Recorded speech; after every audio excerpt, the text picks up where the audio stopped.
Hey, vinyl community, Elliot here, Lazy Dogs Records. Here's hoping for a much improved year as we start 2021. 2020 was just survival, wasn't it? You know, literally in a lot of cases, just survive in advance. So I hope we all have a much better 2021 than 2020 turned out to be. Of course, when we start each new year, it seems that there's a vinyl tag that starts for each year. There's the 2021 vinyl tag now, which is 20 questions. If you're not familiar with it, and most, if not all of you are, I'm sure. It's 20 questions, and there are different variations that go on. This one came from Tales from the Crates, I believe. Andrew, I think it is, started this one. He came up with questions and started it, and I haven't watched everybody's, but I've seen several people have responded, and I'm sure there's other ones. Somebody said there was a heavy metal version out there already started too, but I'm going to go with this one, 20 questions that Andrew came up with, and I'll start. Number one was discovery, an artist or album discovery of 2020.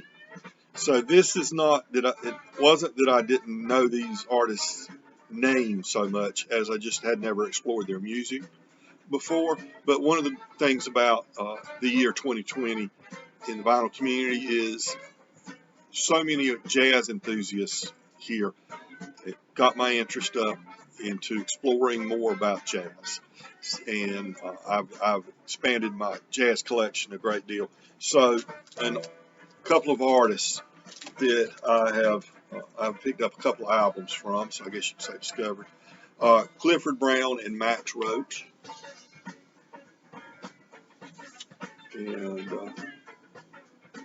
that's the title of the album, I guess. It's on Jazz Images, and there's a good picture there.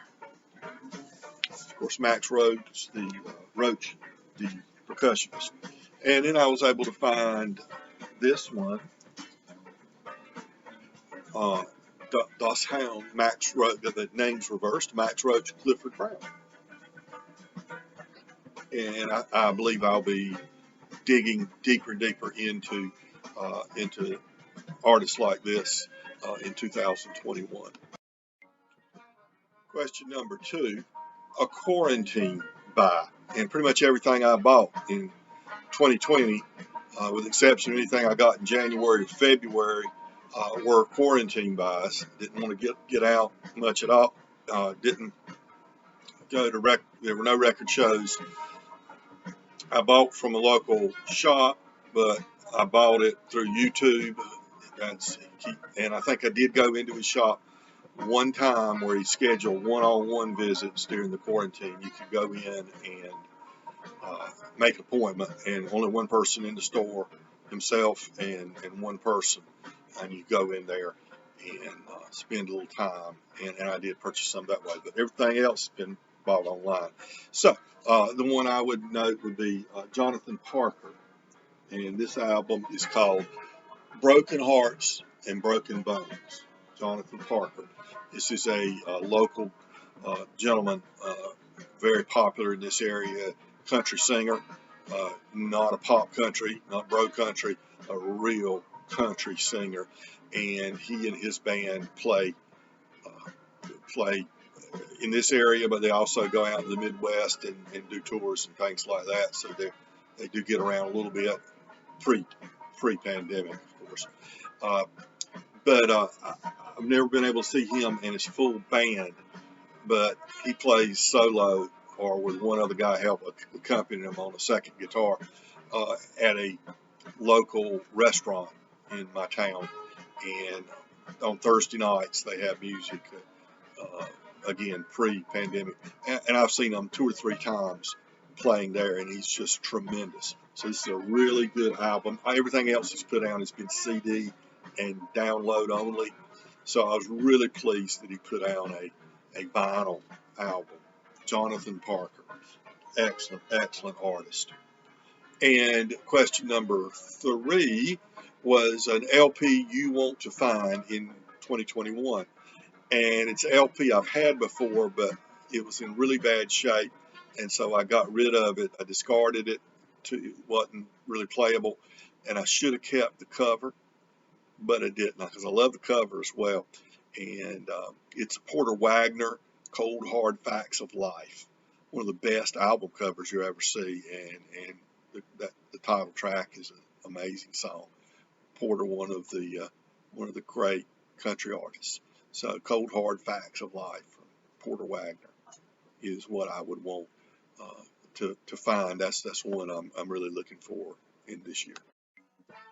And number 4 is box set that I purchased in 2020, and this is based on a recommendation from, well, I bought a single album that's included in this box set on recommendation from Adam at Record Crate, and then I watched a video that John Digital Gramophone did about this box set and this artist, His Golden Messenger. And after watching John's video, I went out and bought that. This is a nice box here, and came with some stuff. 4 LPs, Hall, which is a river near here. Well, maybe I should show it this way. Here we go. His Golden Messenger, Bad Debt. It's 3 albums he released, and 1 outtakes and things like that. And this one is Poor Moon.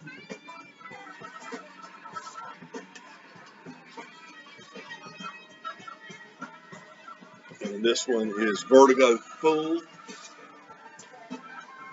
And the one I showed you the other side of Hall. Hall's a river here in North Carolina. It's actually a California artist that relocated to North Carolina. And really, I'll put that in a second. Really enjoyable album. Number 5 is a concept album. And of course, first thing you think of, or maybe something from The Who, like Tommy, or Willie Nelson's Red-Headed Stranger, a few others that Pink Floyd's The Wall, maybe. But there are not a lot of country albums that would be considered concept albums. Of course, I'll mention Willie Nelson's Red-Headed Stranger would be one. But here's an artist that didn't play by the rules of country music back in his day. He's still with us, still going strong. But this is a really nice concept album from Bobby Bare.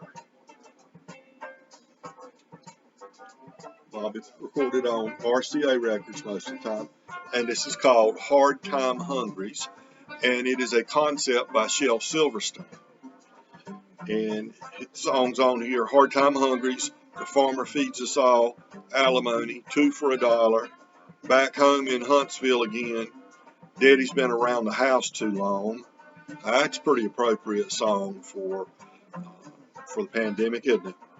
Warm and Free, Able-Bodied Man, $100,000 in Pennies, Bottles and Boxes, Truck Driver, and the Unemployment Line. So you can get an idea of what we're talking about here with this album. I was just looking to see what year this was, and it doesn't jump out at me anywhere on here. But I would imagine this is an album I've had for 40 plus years. So 1975 is when this album came out. Hard Time Hungries, Bobby Bare, concept album. Appropriate for today, I would suppose. Number 6, band changes direction. And I picked this album, this artist, and this album, J.D. Crowe and the New South. Somewhere Between is the album title. And that is a young Keith Whitley right there. I know it's Keith Whitley, country singer that Dad died tragically too young from alcohol poisoning. J.D. Crowe and the New South were a very, very important bluegrass band. And in fact, they pushed the boundaries of bluegrass within the bluegrass framework. Then this album, which would probably be around 1979, I'm guessing, something like that, on Rounder Records, it changed course again in 1982, in that he tried to incorporate more of a country element as opposed to a bluegrass sound. So he blurred the lines between bluegrass and country by including drums, piano, steel guitar, all things that are blasphemous to be used in a true bluegrass album or recording, although it happens sometimes. But so this would be a real change of direction for, and that's J.D. Crowe right there for J.D. Crowe. But young Keith Whitley, as I said, who would go on as a country recording artist and to some great success. Married Lori Morgan, I believe, and died tragically after getting his first #1 country hit. Soon after that, he passed away. So that's what, number 6. Number 7 is a white label promo, and I just got this recently, picked it up for a couple of dollars.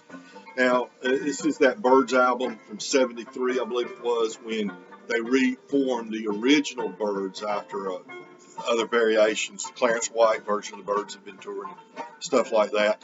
And so this album doesn't say for promotion only, for demonstration only, or any of that. But when I take it out, instead of that usual label, it is a white label. And when I played it for the first time, after cleaning it well, I paid $2 for this record. When I cleaned it up and played it, and the jacket's got a split, but other than that, it's fine. It just had an amazing sound to it. I mean, it just, it was enough that you really notice, wait, everything sounds more separated, more clear, more, I don't want to use crisp, so sometimes that's a negative term, but I like crisp, but just more, just really good, clear sound with a lot of separation, like that soundstage, I guess is the term I see mentioned sometimes, I guess.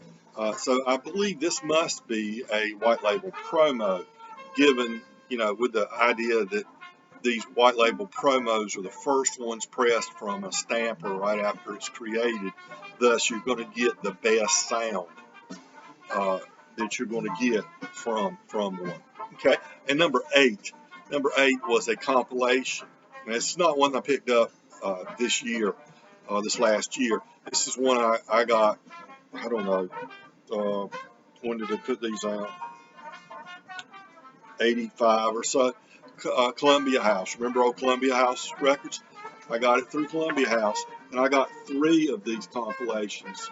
I thought I had more, but I know I've got 3. I'm not sure how many totally they've got, but it's Atlantic Rhythm and Blues, Atlantic Records, from 1947 to 1974, and this is album 1, which are volume 1, which is 47 to 52. It's a 2-record set. So I've got volume 1, 2, and 3, 6 records total. This has got Tiny Grimes and several from him. Sticks McGee doing Drinking Wine, Scooby-Doo. Ruth Brown's on here, Professor Longhair, the Clovers, Joe Turner, the Cardinals, Willis Jackson, and there's one Ray Charles on here. Nice stuff on this one. Number 9 is an album that tells a story, and so I picked this Grateful Dead album, Steal Your Face. And just this actual album, the one I'm holding, is a friend of mine's, guy I've been friends with since we were about 4 years old. So 58 years friendship. That's pretty good, isn't it? And he brought me his records that had been stored for years and years, and I've cleaned them up for him. And I'm in the process of listening to them, and they're in really good shape. Other than they were in an attic for a number of years, and there's a little bit of a warp to them, but not enough to throw the pitch off, and not enough to harm the record or the stylus or anything. It's just there. But anyway, this album we listened to at his house so many times. I especially remember, and it's not the best Grateful Dead live album out there, but I mean, it's got Sugar Ree on it, and it's got Must Have Been the Roses, and the one I remember we used to love was the old Chuck Berry song that they do, Around and Around. And an offshoot of this story is, because I have such fond memories of this record before I got his collection from him to clean up and give back to him. I called up back when we had record shows, like 2 years ago, I guess. I called up a guy that does all the record shows that I know, and I was kind of new to buying records. This may be 3 years ago. New to buying records, from dealers and things like that. And I called him up and I said, "Hey, I'm looking for." I'd been looking online and in shops, and they were all overpriced, a little bit, but I hadn't paid that much attention to them. But I said, I'm looking for Europe 72 and Steal Your Face from the Grateful Dead. If you've got any on Sunday when you're at the record store, if you'll bring those on Sunday, I want to get them. And I didn't say anything about price or anything like that. And so, when I got to the record show, I had, maybe $100 to spend at the record show. And he said, I got those records for you. And he had like 3 copies of Steal Your Face and 3 or 4 copies of Europe 72. And like they were priced, I don't remember which one's which, but one of them was priced like $35, $40, and $45. And the others were priced $50, $45, $60, like that. And it just took my breath away. But I told him to bring them. I wanted to buy them. We didn't discuss price, so I felt an obligation to buy one. So I picked out 2 of them, and spent almost everything I'd brought that day to the record show on this and Europe 72. But it was all right. It was okay. That guy and I have done, traded, and I bought a lot of records at very good deals from him. And it was not an outrageous price. It was pretty much the going price for him at that time, and still is. So.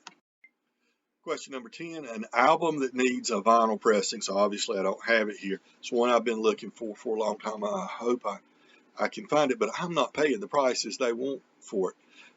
It was a Monument Records debut album from Billy Joe Shaver, old 5 and dimers like me, and the sellers are wanting $175 for VG plus copies of that album. There are not many out there, and they're just asking $150, $175 on Discogs for them. Outrageous price. So I'm wondering, I don't know who owns the rights to the Monument catalog now, but whoever owns it, come on, guys, put out, press 1,000 or 5,000 copies of that album, reissue it for us.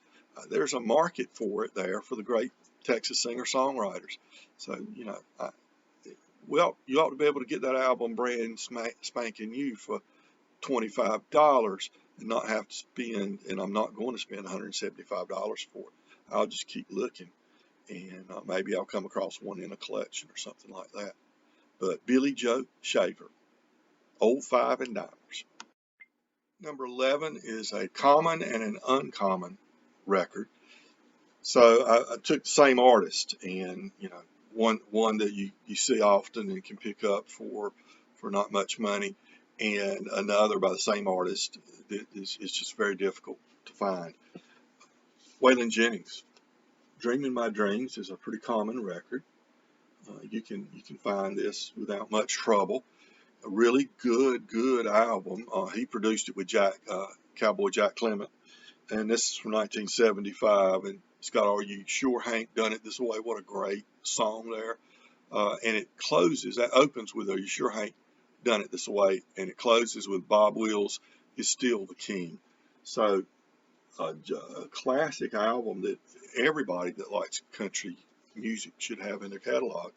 But just as I mentioned earlier in the question below about the Billy Joe Shaver album that's so difficult to find, Waylon Jennings did an album of almost all but one of the songs were written by Billy Joe Shaver, called Honky Tonk Heroes. And this album is hard to find. It is uncommon. People are asking a lot of money. I got this off Discogs and waited and waited and looked, and I took a chance that the seller had a really good rating, like 100 or 99.8 or something like that. I took a chance that the seller, and he sold a lot, that the seller was very true to his ratings, that he didn't overgrade records, and I ended up paying $30 or something for a VG copy of this. This is VG, and he didn't. He graded it right. It is VG. It's got a little bit of surface noise. It's got a few little pops in it, and some surface noise, but nothing that distracts from the enjoyment of the actual album. But I mean, people are asking, $100, $80, sometimes more for a VG Plus copy of this album. And the thing is, a whole lot of people call a VG Plus what's really a VG. So I'd hate to put that much money into something, and it turned out to be no better condition than this VG. But I was taking a chance that this guy was true to his ratings, and he was. But there's an uncommon record and a common record by the same artist, and not that many years apart. What year was, this was probably, 73 or something, just a couple of years before the Dreaming My Dreams. Number 12, EPs. I don't have a lot of EPs. I've got a few, but I thought this would be an interesting one to show. It actually doesn't play. It's got a skip in it, a repeating skip that it's not going to be able to be repaired. But I picked this up from YouTube purchase, and the shop I bought it from, I let them know that it wouldn't play through, and they gave me a credit back for it. But it was just very neat, I thought. It's Django Reinhardt, and it's on Dawg Records. It's Dial 214 from their modern jazz series, and it's got about 8 songs on it. Latter day Django Reinhardt. No violin, so Stefan Grappelli or no other violinist is on here. I don't know what year this would be. It's 33 1/3, so I'm assuming late 50s maybe or something. But there it is. And it's listed as Django Reinhardt Quartet of French Hot Club. They use piano and clarinet, rhythm guitar, and bass, along with Django's guitar. So I'd love to find a playable copy of this, but I thought this was a neat find here. And he's playing electric guitar, and I don't think his electric work is nearly as highly regarded as his acoustic work pre-World War II.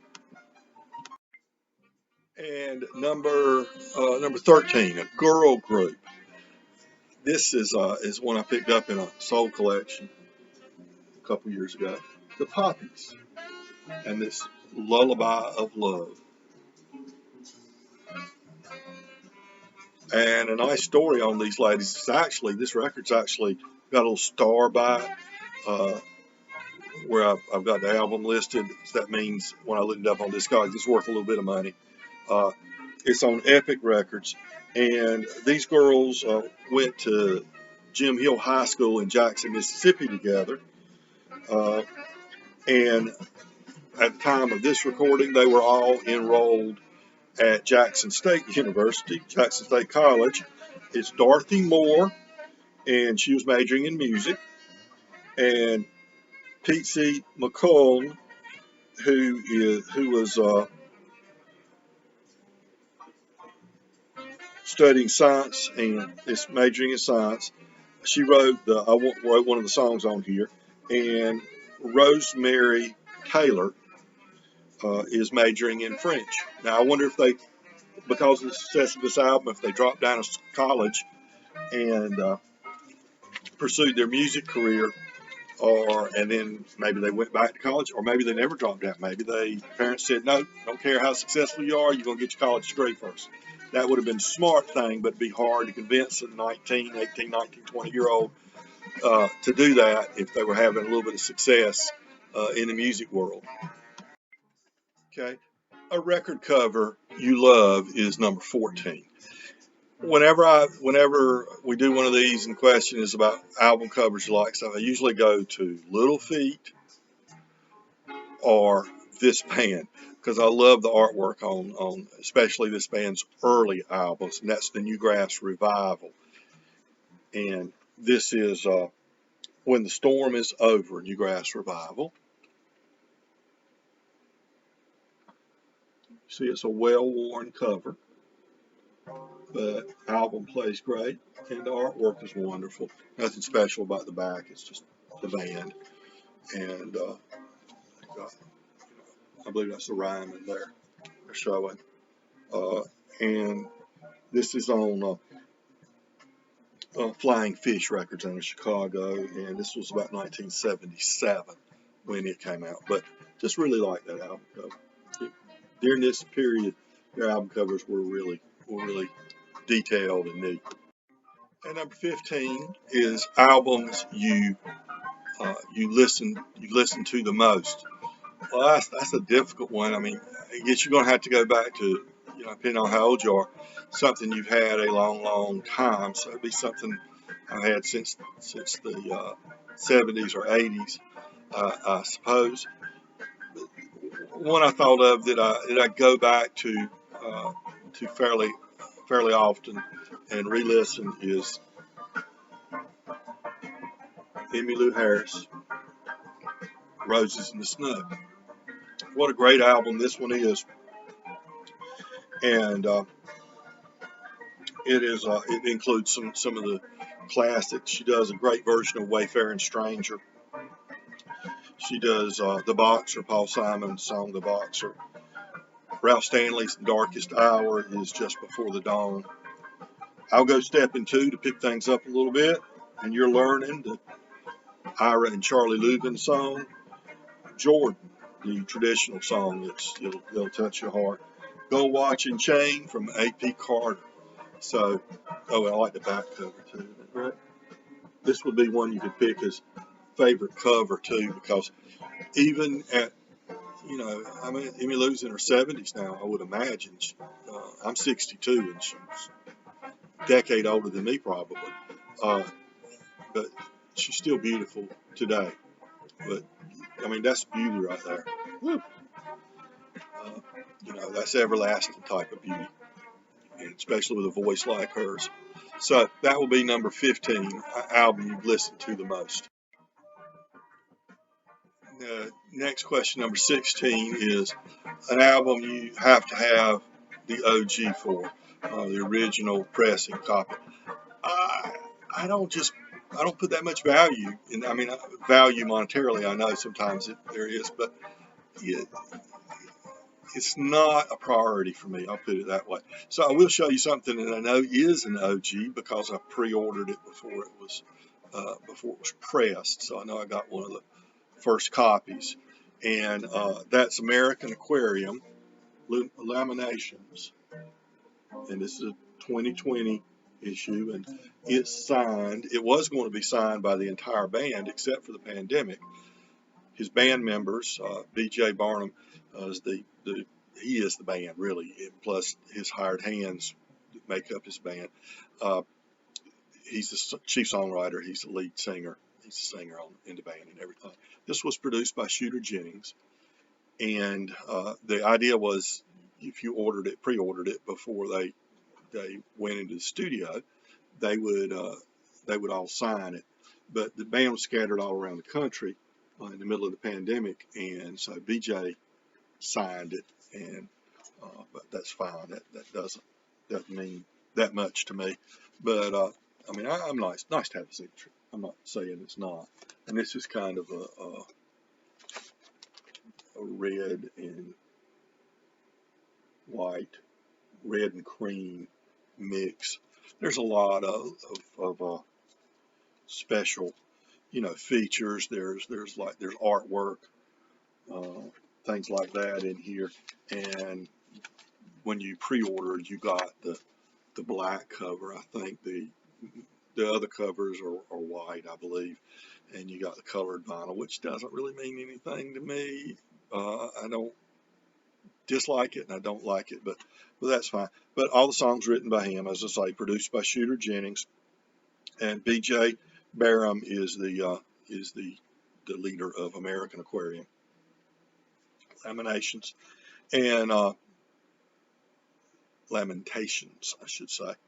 And it's a really good album. It was #1 on the Americana chart when it debuted. It was #2 in the rock and in the country charts on Billboard when it debuted, and I think #1 in the, I don't know, they got so many little things. But in other words, it got high praise and moved some records for a guy that ships these out of his house in Wendell, I believe is where he lives.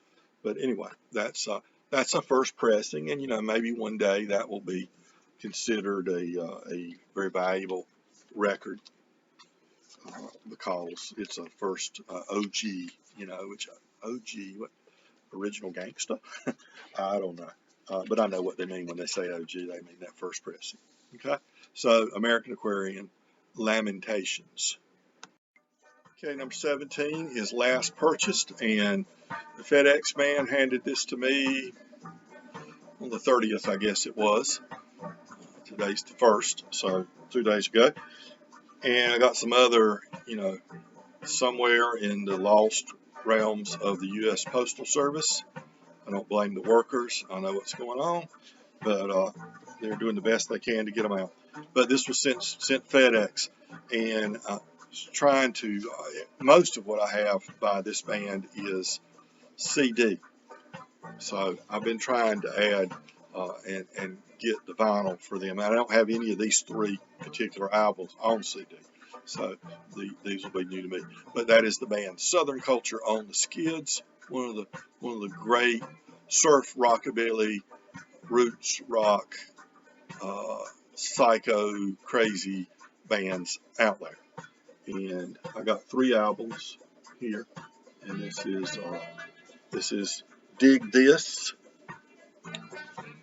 and it's got the classics: Too Much Pork for Just One Fork, Ditch Digging, Tuna Fish Every Day, Chicken Shit Farmer, My House Has Wheels, Put Your Teeth on the Windowsill, and I could name them all, but I'll just stop there. And of course it consists of Rick Miller, Mary Huff, and Dave Hartman. Drums, bass, guitar. And they made these albums to look like they were old albums you pulled out of their new albums, but the covers are made to look like they're albums that are well worn, you pulled out of your attic or something, or out of the crates at the charity thrift. And this is Kudzu Ranch, Southern Culture on the Skids. So you can see that's not real ring wear. That's part of the cover to make it look like that.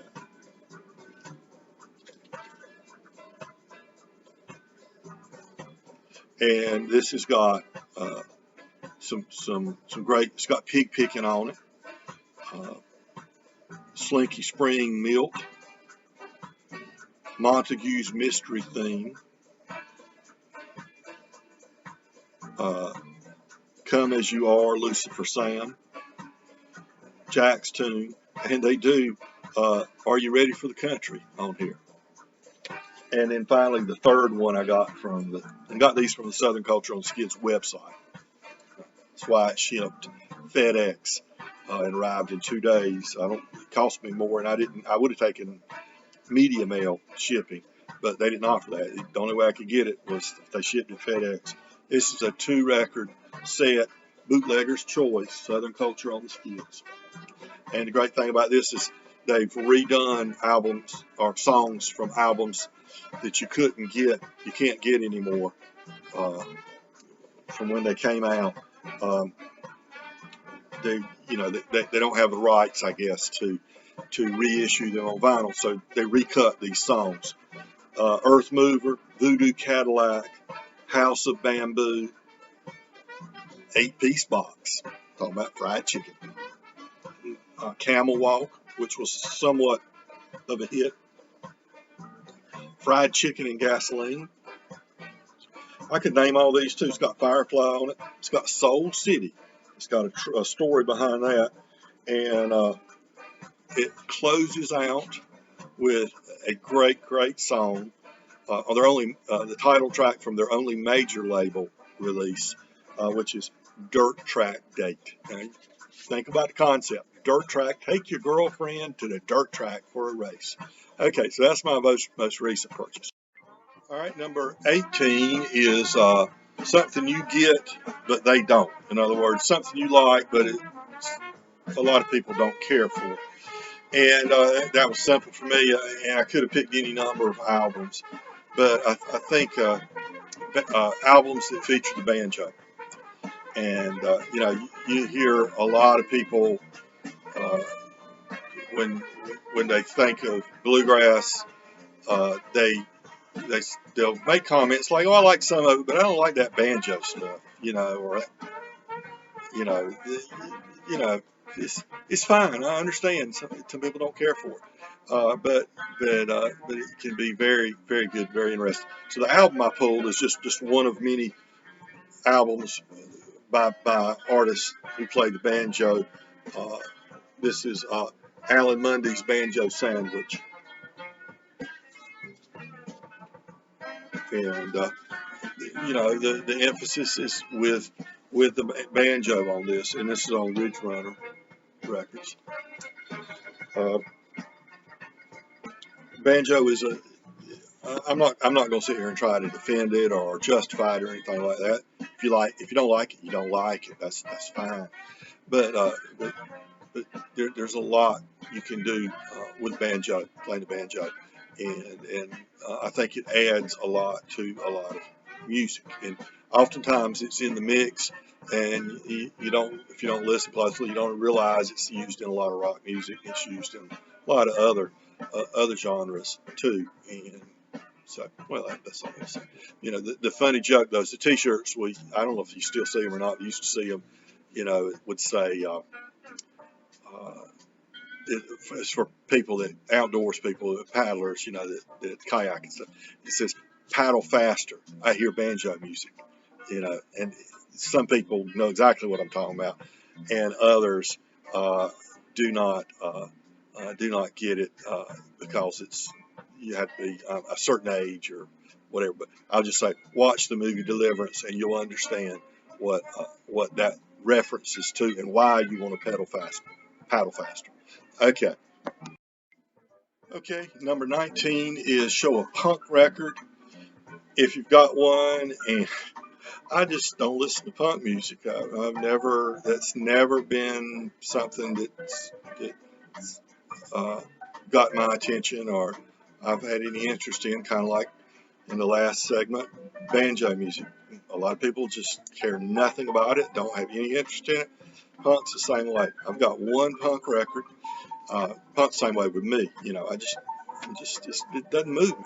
Uh, we stumbled into a club one night when I was about 19 or 20 years old on Hillsborough Street in Raleigh called the Free Advice.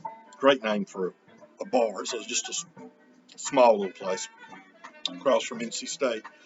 And we didn't know anything about when you do this band play, and that was it. And we came in, and the band hadn't come out yet. And it finally came out after using the PA system to talk a lot of crap and throw a lot of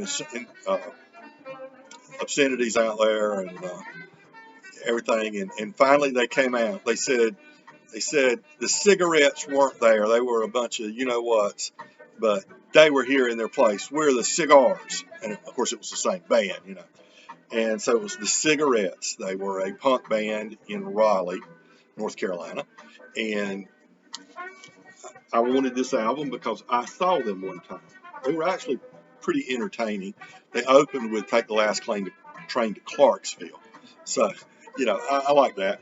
But they put out this album, and it's limited edition. They still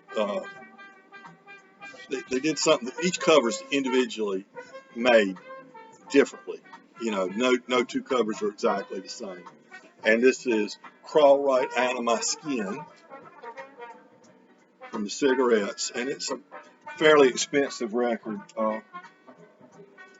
or $100 or something. And I got somebody down on Discogs down to a reasonable price. I didn't pay $50 for it, but I paid more than $30 for it anyway. I feel sure. But anyway, I wanted to have it because I collect local music, and I had seen them one time. I've tried to put it on and listen to it a couple of times. It's going to sit there and never get played. And finally, if you stick with me this long, we're up to number 20, your favorite reissue from 2020. And that would be Ella Fitzgerald, The Lost Berlin Tapes. And this is on Verve Records. The story was these tapes were lost. They were sitting in the owner of Verve Records, I believe. They were sitting in a file cabinet somewhere, and not taped over, not cracked open for something like 58 years.